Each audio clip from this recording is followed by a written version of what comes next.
Someone's opinion of you does not have to become your reality. And as he talked, my heart began to beat fast. Tears began to run down my eyes, and I was in the back just listening to him, because the speech he was giving, that speech was for me. And he said, Les Brown, he said, if you want to do anything worthwhile in life, you've got to be hungry. I told Mr. Washington I wanted to become a disc jockey. And so I started working to develop myself. He said, I want you to practice every day being a disc jockey. I said, but I don't have any job now. He said, it doesn't matter. He said that it's better to be prepared for an opportunity and not have one than to have an opportunity and not be prepared. And as I was working to develop myself, I applied for a job as a disc jockey, WMBM on Miami Beach. I went to a guy named Milton Butterball. I said, how you doing, Mr. Butterball? I'd like to get a job as a disc jockey. He looked at me, he said, you have any broadcast background? I said, no, sir, I don't. You have any journalism background? I said, no, sir, I don't. He said, we don't have any jobs available. I said, yes, sir.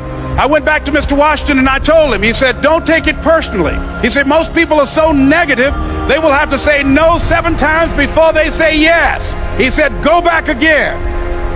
So I went back again. I said, how you doing, Mr. Butterball? My name is Les Brown. He said, I know what your name is. What do you want? I said, I'd like to know whether or not you have any jobs at disc jockey, sir. He said, didn't I just tell you yesterday we didn't have any jobs?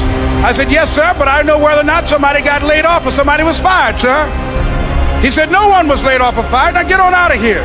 I came back the next day like I was seeing you for the first time. I said, hello, Mr. Butterball, how are you?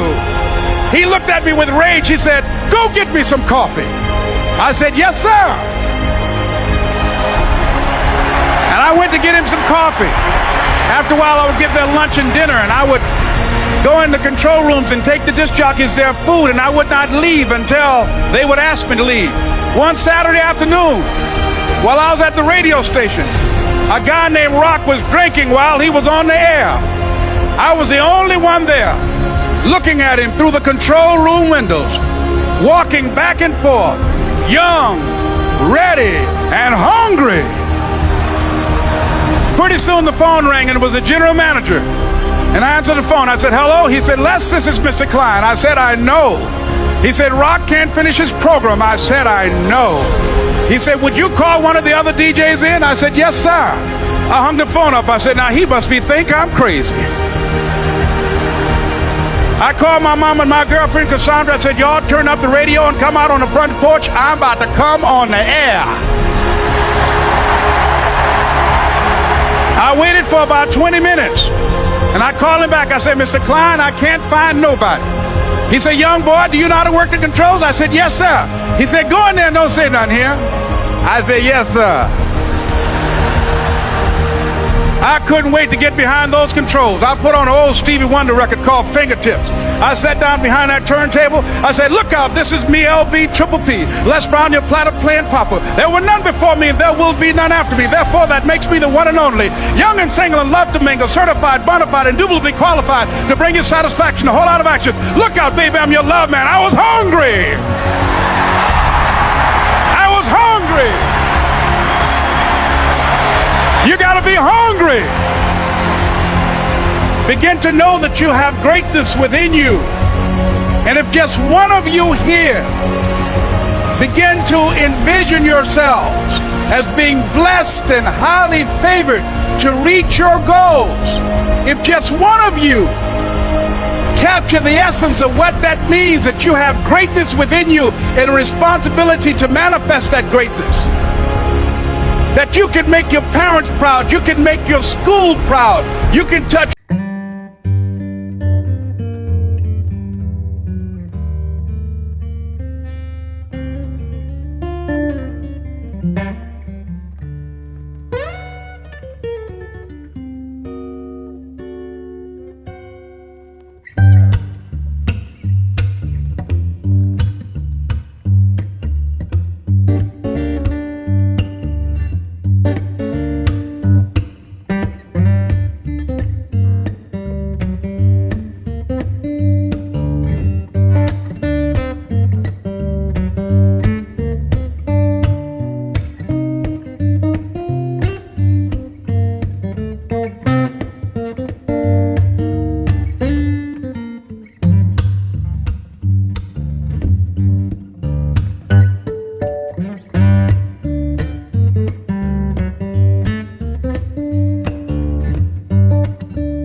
to start over again because of past experiences, past defeats, past pain.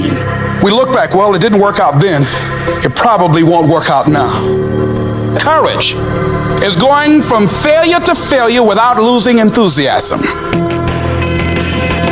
Michael Jordan said in one of his interviews, I missed 9,000 shots when I was playing basketball at the NBA games. Does it make him a failure? No. He's one of the greatest basketball players of all times, but he failed 9,000 times. We all fail. It's okay. What is not okay is that when you fail, you stay down. Whoever stays down is a loser. And winners will fail and get up. Fail and get up. Fail and get up. You always get up. That is a winner. And I'm telling you, you're not where you want to be financially, and it's not going to take 20 shots. You're not where you want to be in your marriage, and it's not going to take 20 shots. You are not where you want to be in your personal life. You are not the person you want to be, and it's not going to take you 20 shots. For some of you, it's one more shot. For some of you, it's two more shots, and you have not given yourself enough credit to say, I just need to get up a half hour earlier, and my whole life will change. I just need to get up 1 hour earlier. I just need to work 1 hour longer. And when it just doesn't make any logical sense to go on, that's when you use your emotion, your anger, your frustration, your fear to push further when your feelings are screaming that you have had enough. When you think you are going to break emotionally, override that emotion with concrete logic and willpower that says one thing: I don't stop. You've got to make those kind of declarations to yourself. I'm unstoppable. This will not get me down. I'm not going to be denied. I'm going to go up in here and I'm going to do this. You can't have any doubt. You gotta believe this for yourself. You gotta believe I can do this. I was created for this. I was called for this. I was curved for this. I was shaped for this. I was meant for this. You gotta be doubtless or you can't harvest. You got to be the kind of person that you are fearless.